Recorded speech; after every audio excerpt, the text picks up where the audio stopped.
हम्म, तो देखो, आज जिस टॉपिक पर हम बात करेंगे वो टॉपिक है आपका कुओं, वृक्षों एवं इमारतों का बंदोबस्त उनके स्वामियों के साथ होना, सेक्शन 9। देखिएगा, सेक्शन 9 जो है वो ये कहती है कि कुओं, आगे जो हेडिंग है जिस पर बात कर रहे हैं वो है आपका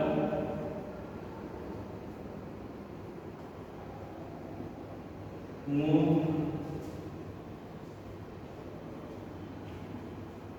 वृक्षों एवं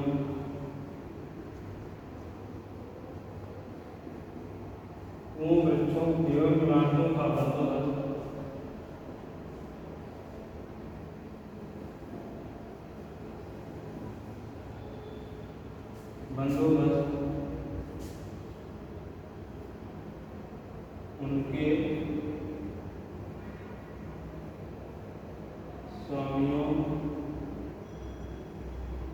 स्वामियों के साथ होना। और ये सेक्शन है आपकी धारा 9। देखिएगा, सेक्शन 9 जो है वो ये कहती है कि कुओं, वृक्षों एवं इमारतों का बंदोबस्त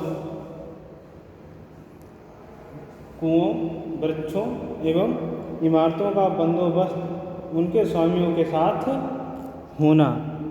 इसके बारे में सेक्शन 9 बात करती है। तो आपको बताना चाहेंगे कि जिस समय जमींदारी प्रथा चल रही थी, जिस समय जमींदारी प्रथा चल रही थी, उस वक्त जमींदार को जितना क्षेत्र दे दिया जाता था, जमींदार के अंडर में एक गांव होता था, 2 गांव होते थे, 3 गांव होते थे या 4 गांव होते थे, तो जितने विलेज जमींदार के अधीन होते थे, अंडर में होते थे, वो उतने गांव की जमीन का मालिक होता था, उसका स्वामी होता था। चाहे गांव में तो गांव के अंदर जो मकान बने हुए होते थे, तो उस मकान की जो जमीन होती थी वो उसका भी मालिक होता था।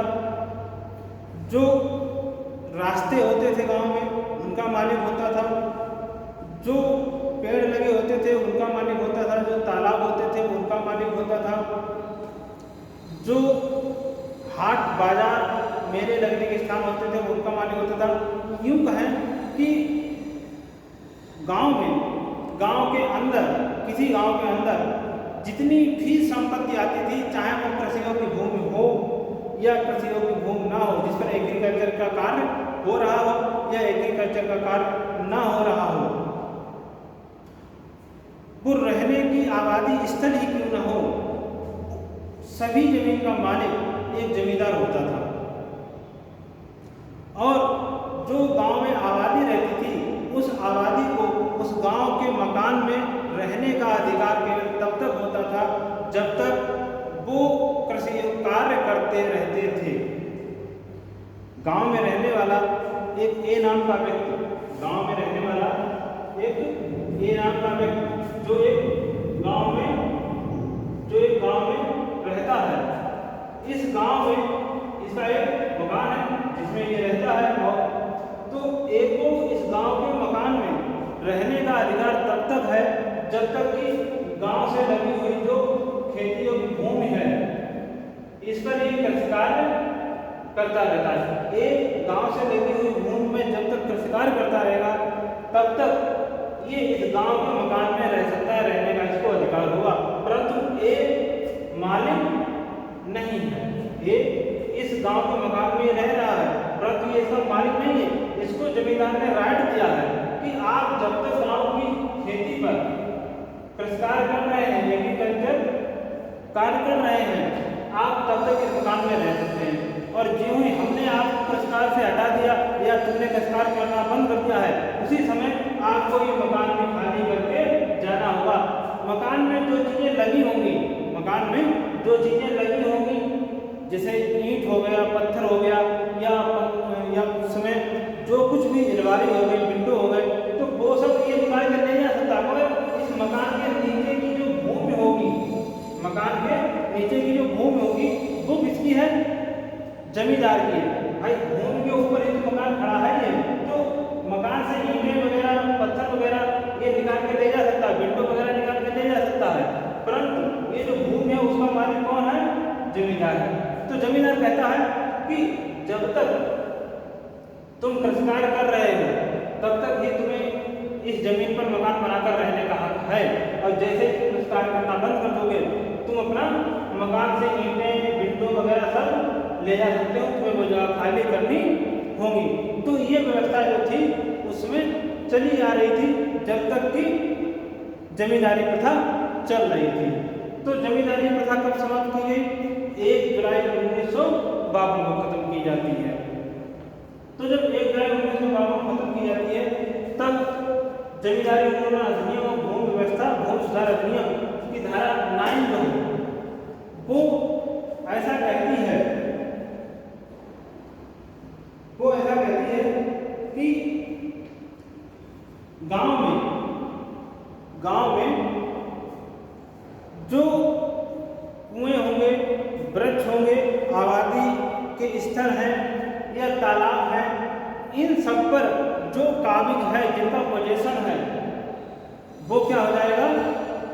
वो इनका मालिक हो जाएगा, उसको किसी भी माध्यम से हटाया नहीं जा सकेगा। ऐसी बात कही है। जमींदारी प्रथा जब तक काम से तक इसको हटाया जा सकता था, परंतु जमींदारी जब खत्म कर दी गई तब जो है धारा 9 आती है, अस्तित्व में आती है। धारा 9, इससे पहले देखिएगा धारा 3 भी आती है। धारा 3 जो है वो धारा 3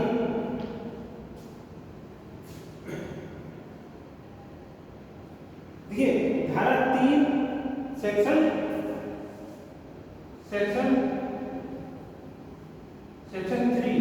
सबसेक्शन 8, सेक्शन 3 सबसेक्शन 8 में कहा गया है कि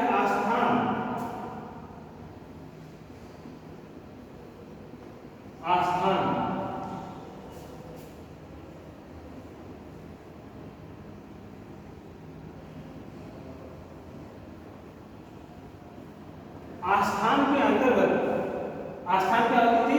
जो जमींदारी प्रॉपर्टी होती थी वो आस्थान कहलाती थी। तो आस्थान के अंतर्गत हमने आपको बताया क्या क्या आता था?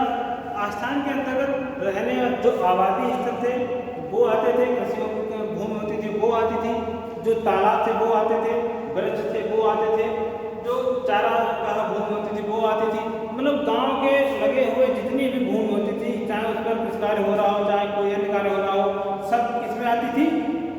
आस्थान में आती थी, जमींदारी प्रॉपर्टी में आती थी। तो इसलिए धारा 3 जो कहती है कि कोई भी प्रॉपर्टी जो गांव में है वो क्या होगी? आस्थान मानी जाएगी, स्टेट मानी जाएगी। इसके बाद सेक्शन 4 आता है।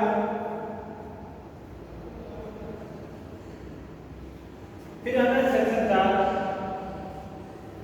सेक्शन 4 ये कहती है कि जितनी जमींदारी प्रॉपर्टी है, जितने आस्थान हैं,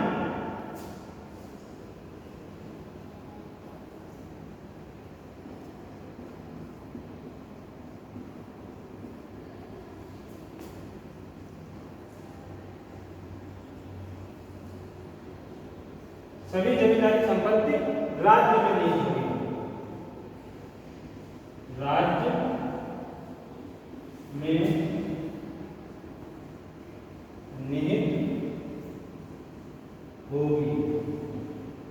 धारा 4 जो सेक्शन 4 है वो ये कहती है कि धारा सेक्शन 4 है वो कहती है कि सेक्शन 3 सब सेक्शन 8 में जितनी प्रॉपर्टी आती है वो सभी प्रॉपर्टी जो है वो राज्य में निहित हो जाएगी, राज्य सरकार में निहित हो जाएगी, उनका मालिक जो है वो राज्य सरकार में जाएगी और जमींदार का जो राइट है वो सब खत्म हो जाएंगे। ऐसा कौन कहती है? सेक्शन 4 जो है वो ऐसी बात कहती है। इसके बाद सेक्शन 6 है वो कहते हैं कि और इसी बात को सेक्शन 4 जो है वो जो बात कहती है उसी बात को आगे बढ़ाती है सेक्शन 6।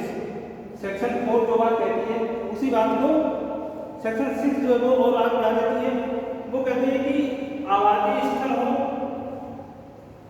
सेक्शन 4 कहती है कि आबादी स्थल हो जो विकास के अधिकार मामले से समाप्त हो जाएंगे।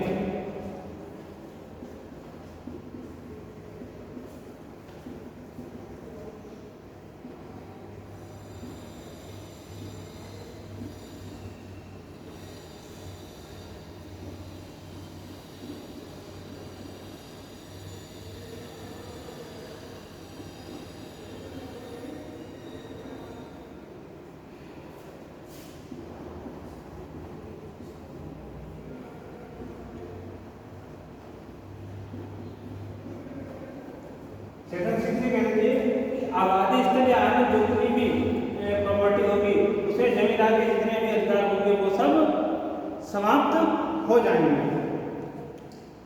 इस जब सेक्शन 3 सब सेक्शन 8 4 और 6 इनके बाद में जो है सेक्शन 9 आती है वो अंतिम रूप से ये घोषणा करती है। सेक्शन 9 जो है सेक्शन 9 वो अंतिम रूप से ये डिक्लेरेशन करती है कि गांव में जो आबादी स्थल हैं वो जिनके कब्जे में आबादी स्थल की बात करते हैं ना कि भवन की बात करते हैं। भवन की बात नहीं करते हैं, वो कहते हैं आबादी स्थल। वो आबादी स्थल में जो है भवन सम्मिलित हैं। मैं फिर कह रहा हूँ सेक्शन 9 जो है भवन की बात नहीं कर रही है, सेक्शन 9 आबादी स्थल की बात कर रही है और आबादी स्थल में भवन सम्मिलित हैं। तो सेक्शन 9 कहती है कि आबादी स्थल जो है वो उन पर आबादी स्थल पर तत्कालीन समय में जिनका पोजेशन है, जिनका कब्जा है, वो उसके स्वामी हो जाएंगे और किसी भी प्रक्रिया के द्वारा उन व्यक्तियों को जो आबादी स्थल पर रह रहे हैं मकान बना करके, भवन बना करके, उनको किसी भी प्रक्रिया के द्वारा निकाला नहीं जाएगा। वो उसके स्वामी हो जाएंगे, जिनका उन पर पोजेशन है वो उसके ओनर हो जाएंगे। सही है। फिर सेक्शन 9 ये कहती है आगे, सेक्शन 9 ये कहती है कि अगर ये व्यक्ति जो आबादी स्थल पर रह रहे थे वो व्यक्ति अगर जमींदारी खत्म करने से पूर्व लगान दे रहे थे, रेंट दे रहे थे, जो व्यक्ति आबादी स्थल पर रह रहा था जमींदारी के समय उसमें अगर वो उसका लगान दे रहे थे, रेंट दे रहे थे, तो वो व्यक्ति मालिक तो हो जाएंगे मगर फिर भी गांव सभा को लगान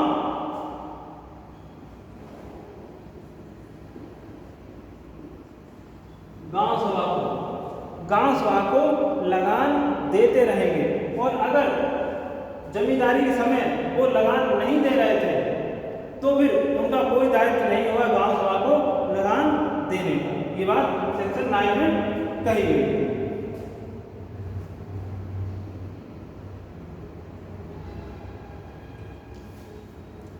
इसके बाद देखिएगा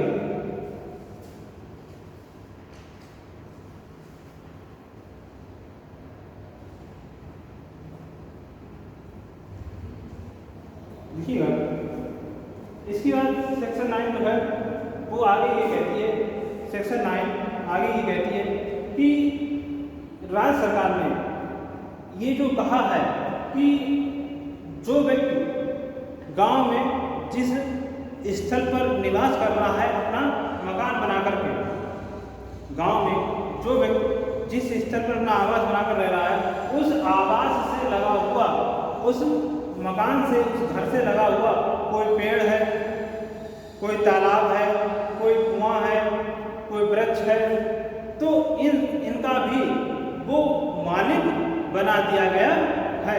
परंतु उसके लिए निम्न निम्न शर्तें होंगी, उन शर्तों के अधीन वो उनका मालिक बना दिया गया है। तो पहली शर्त है कि स्थल में उसका स्वतः वंशानुगामी एवं संक्राम में होगा और किसी भी आधार पर उसे बेदखल नहीं किया जाएगा। पहली जो शर्त है वो ये कहती है कि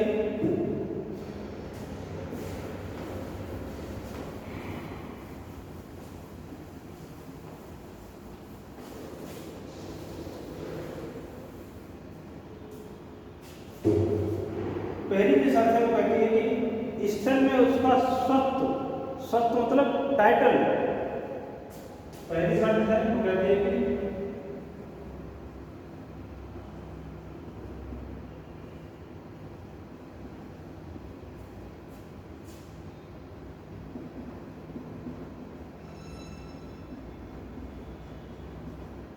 बंसान कानून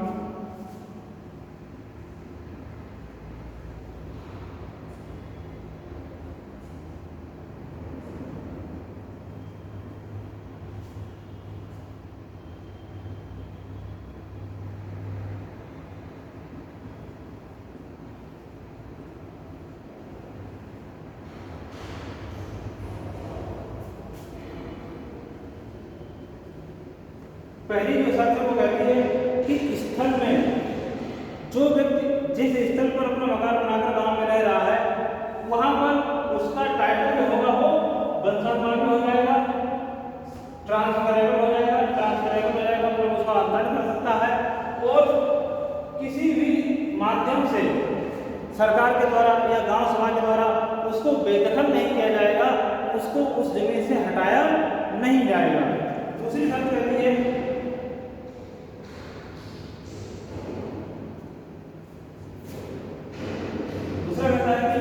ईजमेंट का राइट होगा।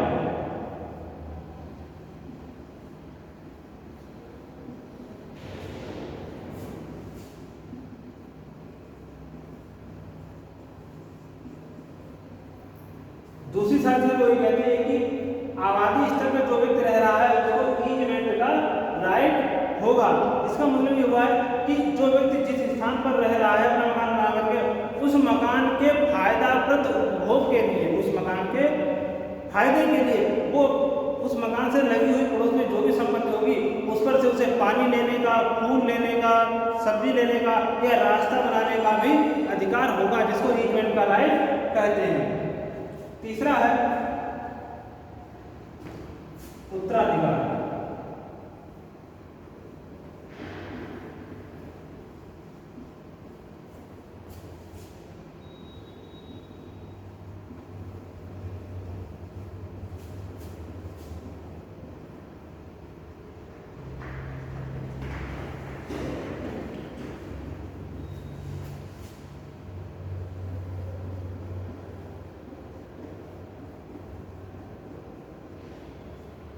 तीसरा जो है वो कहता है कि जब गांव में रहने वाले किसी व्यक्ति को जिस स्तर पर वो रह रहा है मकान बना करके वो उसका स्वामी बना दिया गया है, तो उसको उसके न रहने पर उसका जो अधिकार है, उसके न रहने पर उसका जो अधिकार है वो व्यक्तिगत बिल जो पर्सनल लॉ है उसके अनुसार ट्रांसफर होगा।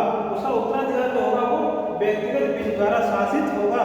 जो पर्सनल लॉ है उसके द्वारा उसका उत्तराधिकार तय किया जाएगा। चौथा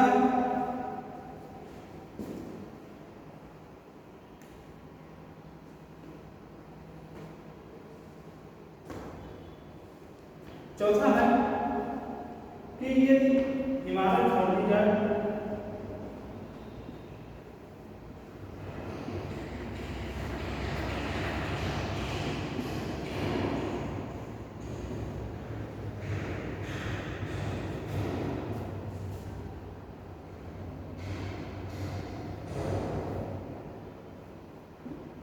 कुएं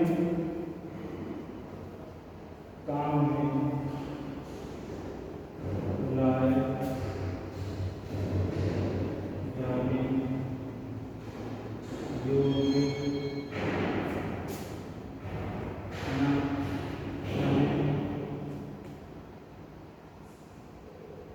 या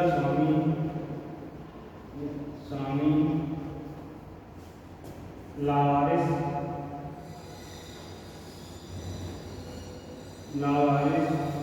मर जाए तो वो स्थल मतलब संपत्ति